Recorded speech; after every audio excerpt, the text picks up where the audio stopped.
Nossa aula de português desta semana, páginas 254, 255, 257 e até a 260 e depois 263 a 266.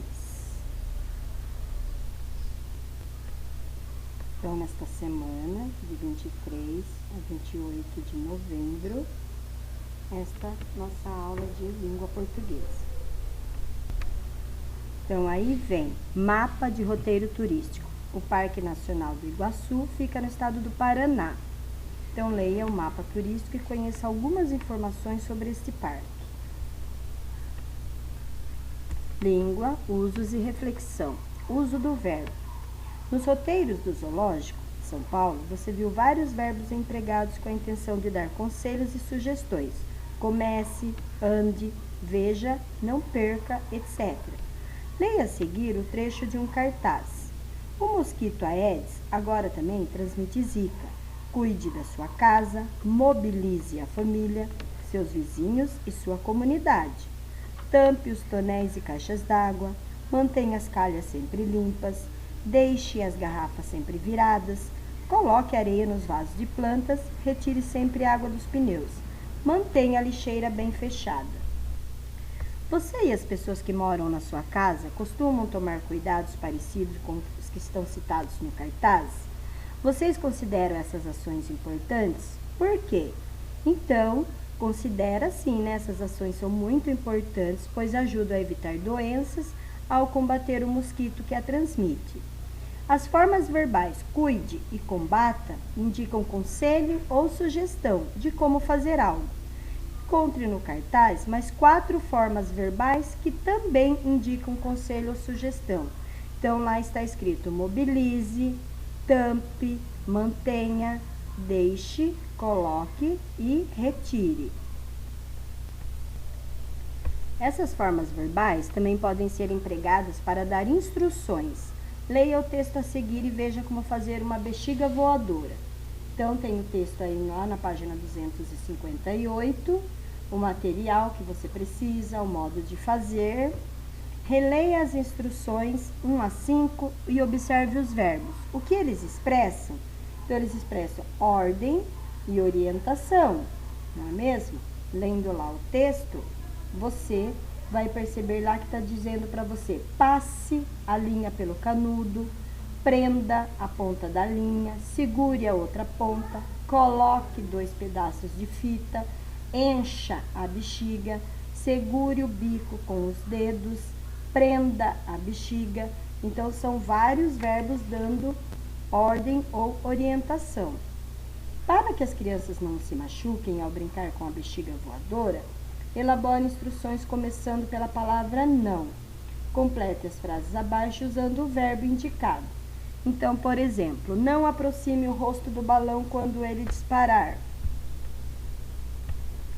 Não brinque perto dos locais com pouco espaço. Não deixe crianças pequenas por perto. Não use objetos perfurantes para estourar a bexiga. As formas verbais das questões 2 e 3, empregadas para dar ordens, fazer pedidos ou transmitir instruções, estão no modo imperativo. Quando queremos indicar a alguém o que fazer ou o que não fazer, usamos o verbo no modo imperativo. Há 2 formas, afirmativo e negativo. No imperativo negativo, usa-se o não. Então, leia a tirinha a seguir. Muito bem, Lucy.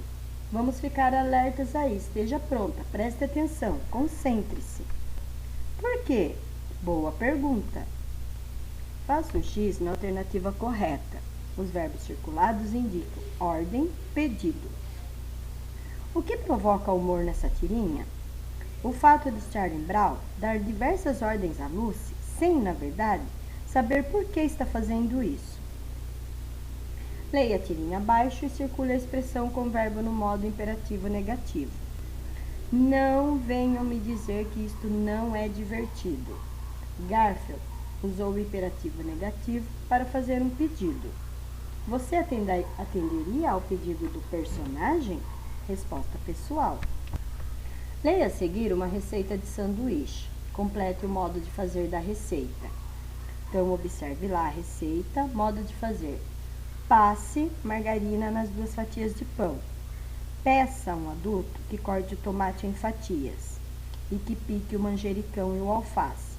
Coloque uma fatia de queijo sobre cada fatia de pão. Acrescente o tomate, a alface e o manjericão. Feche seu sanduíche. Bom apetite! Hora de organizar o que estudamos, então veja aí, verbo no modo imperativo. Pode ser afirmativo ou negativo. E o verbo sempre indica ordem, pedido, súplica, orientação ou uma instrução.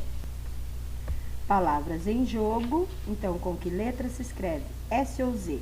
Então, algumas palavras com o mesmo som, mas que algumas são escritas com S e outras com Z. Então, letras S no início da palavra, como salário, sério, siri, sorte e surto.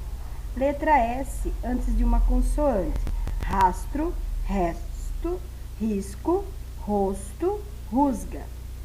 Letra S entre 2 vogais, raso, mesa, riso, doloroso e uso.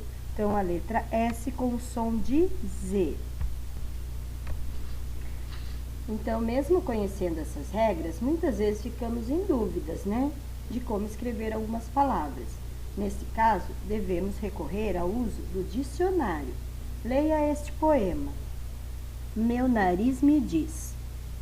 Comprei a caneta e li na etiqueta que o cheiro é de uva. Que uva que nada, me diz meu nariz. A fruta, coitada, é só chamariz. A tinta tão roxa não pega nem trouxa. O cheiro que exala é doce, bem doce, é cheiro de bala. Ligue as palavras para indicar qual é o cheiro que aparece na etiqueta da caneta e qual é o cheiro percebido pela dona do produto. Na etiqueta do produto, cheiro de uva. Para a dona da caneta, cheira de bala. Cheiro de bala.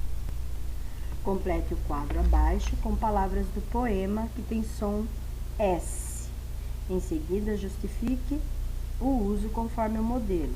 Diz, Z no final da palavra. Só, S seguido de vogal. Chamariz, Z no final da palavra. Doce, C seguido da vogal E. Vogal E. Observando no quadro da atividade 3, as letras que representam na escrita o som S, responda quando a letra Z tem som S. A letra Z tem som de S quando é usada no final da palavra. Som de S representado pela letra S. Lápis, ônibus, res, camponês, português, atlas, país, etc. Som escrito com Z. Som de S escrito com Z.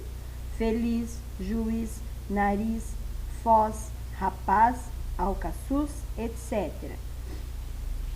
Então, corrija com atenção.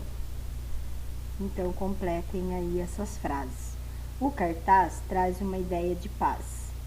As pás do ventilador giravam tão rapidamente que espalharam todo o pó de giz que estava acumulado na lousa. Era uma vez um gato xadrez que durante um mês fez barulho no telhado pensando que o gato siamês fosse uma gata pedrez. Talvez houvesse 10 cores de lápis naquela caixa. Não havia raiz suficiente para segurar a árvore que crescia por trás da casa. O chafariz daquele jardim está com a luz vermelha apagada. Assim não é possível apreciar toda a beleza da dança das águas. Assim também aprendo. Leia a tirinha, a personagem Lucy observou o mapa e tirou algumas conclusões. Depois do que foi estudado sobre mapas nesta unidade, você acha que Lucy tem razão em sua explicação? Tá vendo essas folhas, Linus? Elas estão voando para o sul para passar o inverno. O que faz você pensar que essas folhas estão voando para o sul, Lucy? Quando você olha o mapa, o norte é para cima e o sul é para baixo, não é? É ou não é? Tá vendo essas folhas, Linus? Elas estão voando para o sul para passar o inverno. Então, os alunos devem perceber que a afirmação de Lúcia está correta no terceiro quadrinho, mas que a do primeiro quadrinho pode ser questionada. Então, leia a historinha e chegue às suas conclusões.